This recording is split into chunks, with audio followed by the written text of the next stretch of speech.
going on, my high vibrational folks? Man, right now I'm talking about the elements, in astrology, or just the elements in general that play out through different modalities that express themselves throughout existence. Man, everywhere we go, we deal with elements, man. Everywhere we go, we're dealing with elements, bro. That's how we're calculating life. That's how we're able to see where the cycle is going. That's how we're able to understand the water cycle. The water cycle is just a miniature version of the cycle of existence. So we have all these different cycles that exist and coexist within this whole existence. Like, the cycle of life and death. The cycle of when food is created and when it expires. All these things are just miniature versions of cycles that we already see outside of the self and things like that, and we see inside of people as well, because we are literally just incarnations that are just in incantations. Like, literally everybody has some type of monadic agreement. Everybody signed some type of contract and agreed to react and act and be seen in a particular way, dealing with a particular element based on whatever karma you're dealing with, just based on your date of entry and things like that. Some people are here to help people, some people are here to deal with their own karma still, and all types of things and shit like that. But it's all by choice and it's all by design, and you chose to be here just based on your relative position and your date of entry and things like that. So everybody got a different type of contract with different terms and conditions and things like that. So we see people, man, people express these elements too. Like, for example, when someone uses the word see, oh nah, man, this is just how I see this, bro. This is just how I see it. You feel like this person is trying to force how they see things on you. For the most part, that person is probably at Aries somewhere, you know what I'm saying? Because they're trying to take how they see things, because Aries has to do with the brain and the nervous system. So these type of people like to have their own ideas about the world, like to have their own ideas about the other people, and they want to see, generally, if you have your own idea about something, and just how they come off in general is, them wanting to force how they see on you, giving you that illumination that they see and things like that. And geographically speaking, that plays out in a miniature level in the Middle East. That's the area between Saudi Arabia and Egypt, like, what I'm saying, the northern Sahara Desert and things like that. That's like a representation of Aries, what I'm saying, the scorching sun, because all these things play out. That's why in Egypt, they was worshiping the ram god and things like that. They had statues of the ram, but it's not like they was specifically worshiping the ram.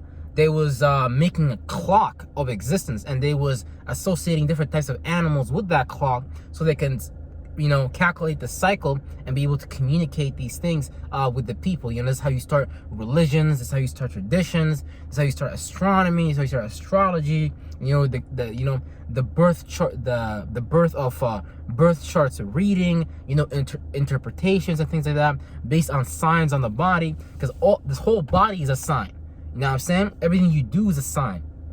How you walk, you're giving people a sign of who you are. Does this person walk confidently, or does this person walk around like, they feeble and they weak and shit like that? So everything we do is a sign. Is this person eating fast and they want more food? Okay, this person might be a glutton. Is this person eating slow and enjoying their food? Oh, this person is experiencing gratitude. So we're always given these signs. Everything is given for signs and seasons, like the Bible says. So everything around you is a sign, period. Even when the government, they be moving and shit like that, they be giving you signs and things like that, and all types of things. So reality is a composite, is a series of the organized deposits. Existence is a series of organized deposits of these elementals that play out through different modalities and things like that, and it's always going to be the same thing and things like that. And if it was different every single time, having a clock wouldn't work.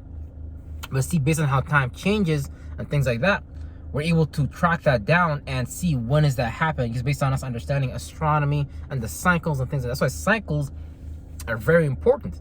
You got to be able to pay attention. What type of cycle, what type of time is this person in? This is why we come up with things like, oh, this person must be on demon time. This person must be, this person is in the emotions right now. This person does not know how to logically interpret their way out of the emotions. Okay, using the angelic, using their masculine, using that pillar to get outside whatever feeling there is, just based on being able to interpret and collect the data based on observing that, because everybody's in some type of cycle.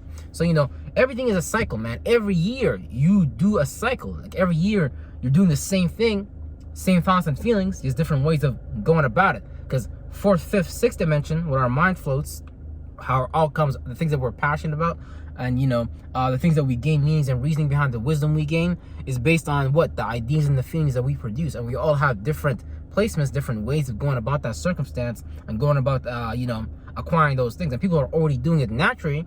It's just better when you get a clear perspective of what's actually going on. So, you know, Aries is like that. And then you have the other fire elementals, right? You have Leos. Leos may not necessarily care about, you know, you seeing things the way that they see it, and they're not gonna force it on you, but they're gonna let you know this, because they're a fixed sign. So they're gonna be like, nah, you know, bro, this is just how I see things. This is just that, you know, because Leo's got pride.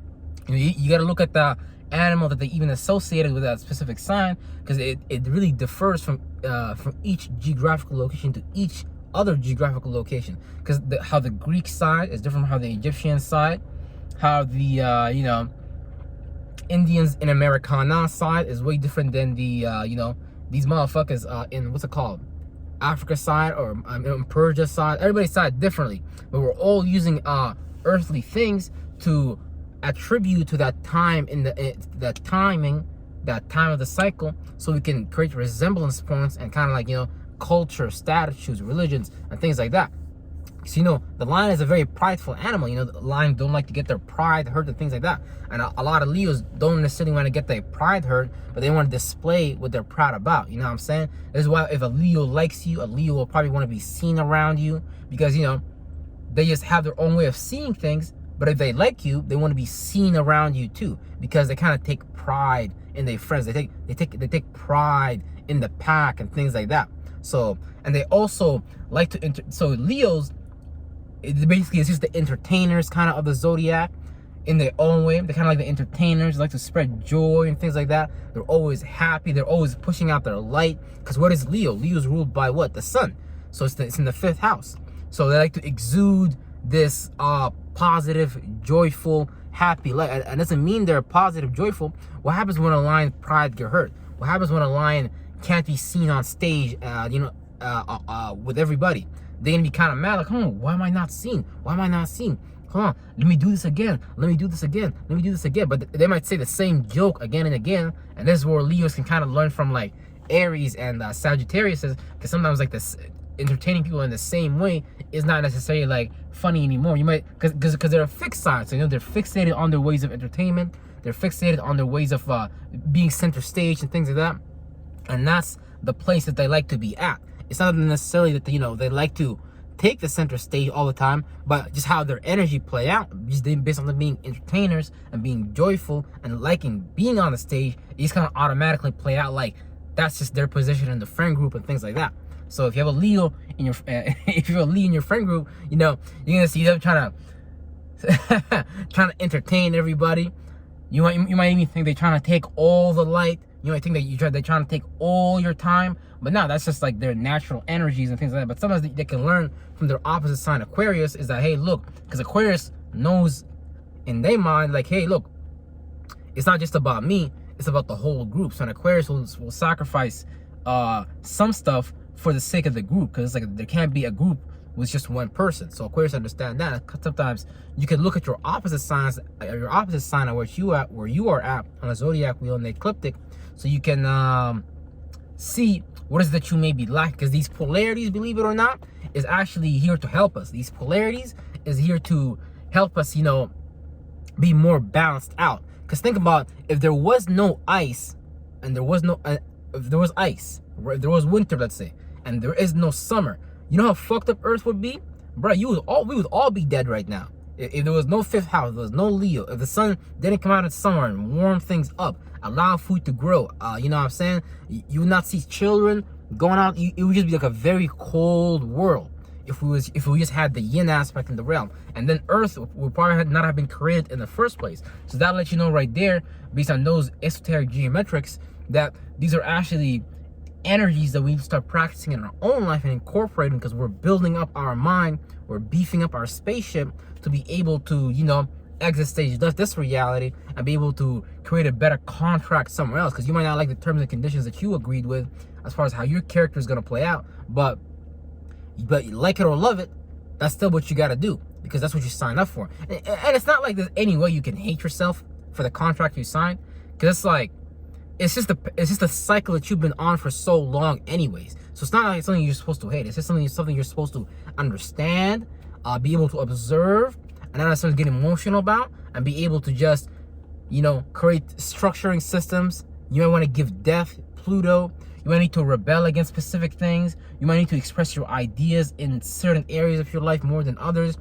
Your feelings might play out in certain areas more than others, and things like that. So it's different for everybody, but you gotta understand yourself and be able to get into your own energies, so you can start to actually understand how to move in your reality. Because life is geometric in nature.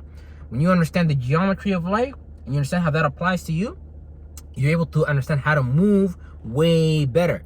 So you understand how to calculate things way better. Okay, I don't need to be there. I don't need to be there. Okay, I don't need to do that. I don't need to do that. Because you're already doing it, but you're just doing your chart probably on a lower octave way. So that's what I'm here. And that's going to be some of the products and services that I'm going to be offering later. I'm probably going to offer like 4 different levels: bronze, silver, gold, platinum. And it's all going to be just different levels of connectivity for you to see, you know, how these things play out. Because some of you might not want to go for the platinum level right away, and that's where I reveal everything, like, you know, your destiny, your purpose, all that. Some people might not. Some people might just want to be interested in a little bit the silver level, just to see, okay, how these things work.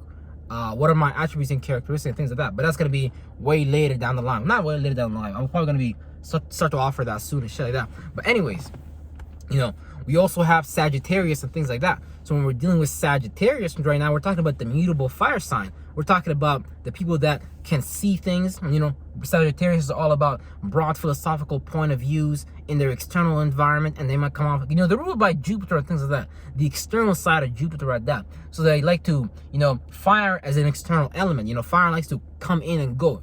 Fire doesn't necessarily like to be trapped in this reality, it like to come in and go. It's not like water, earth, and air, where it has like much more sustainability and things like that. Like the sun is like a fire element, but we don't necessarily experience those waves of heat to an extreme degree. We experience it at a very light degree. You know what I'm saying? Otherwise, we would all be burned.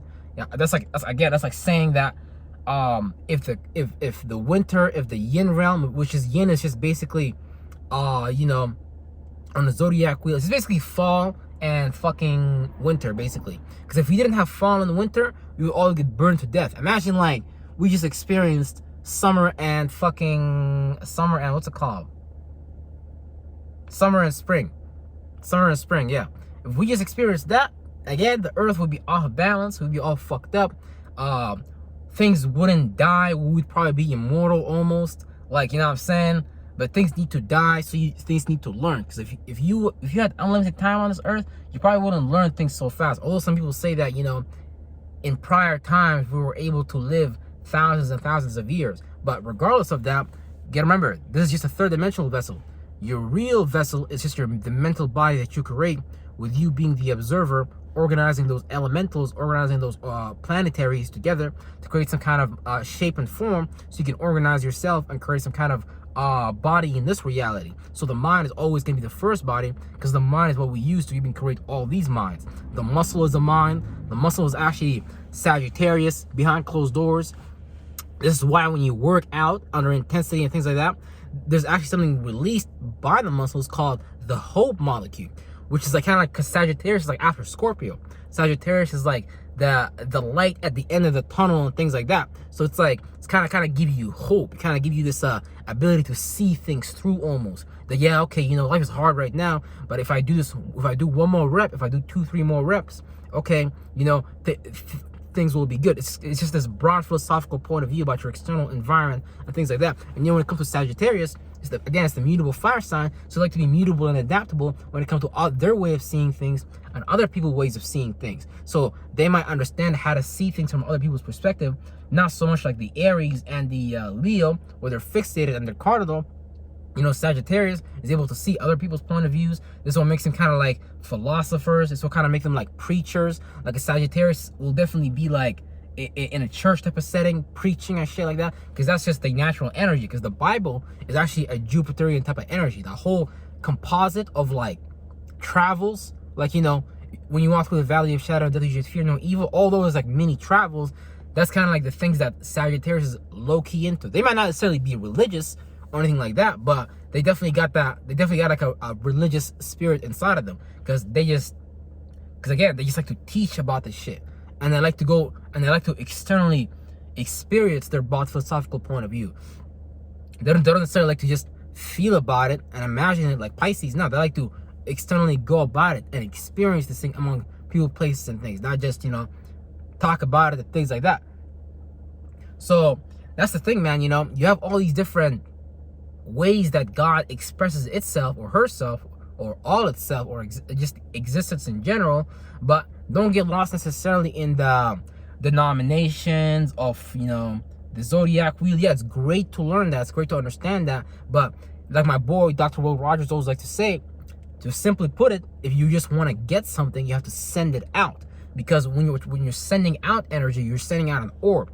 You're sending out like little plant. It's like you're blowing out little bubbles. Like, hopefully you're not blowing like bubbles of like misery and fear and doubt and anger, because that's exactly what spirit is about to hop in that bubble and help you manifest that and enlarge that and make that bigger and things like that. So you don't want to be blowing bubbles of fear, doubt, anger, because again, spirits out here, they don't know what the fuck they doing. They literally just dreaming. Like before you came to this vessel, because we're trying to like unfuck ourselves, unwire our mind, rewire our mind. So you got all these disembodied spirits out here, all these sprites and shit like that, looking for an experience that resonates with their vibrational tone based on whatever wave they rode when they was alive and things like that. So make sure you're sending out energies and things like that that are harmonious, that are full of gratitude, that are full of joy, that are full of peace, that are full of love, that are intended to help your fellow man, not to hurt your fellow man and things like that. So you're going to be able to not only help yourself, you want to be able to help the universe as well. Because when you're being yourself and you're unfucking yourself, you're literally helping unfuck the whole universe. Because now you're being an example for everyone else around you to see like, damn, you know what? It is possible to unfuck myself. It is possible to be, this person that I've always wanted to be. Because everybody want to be like Source. Everybody want to be like God. This is why we're inside of this body, trying to observe the movements of God and trying to like mimic it in a way, trying to be like, make traditions, make religions out of it. But that's not really the point. We're not, because religion is to rely on, so we're not trying to rely on nothing. We're just trying to learn the different applications, the different, things that make up a godly life and trying to apply that in our life.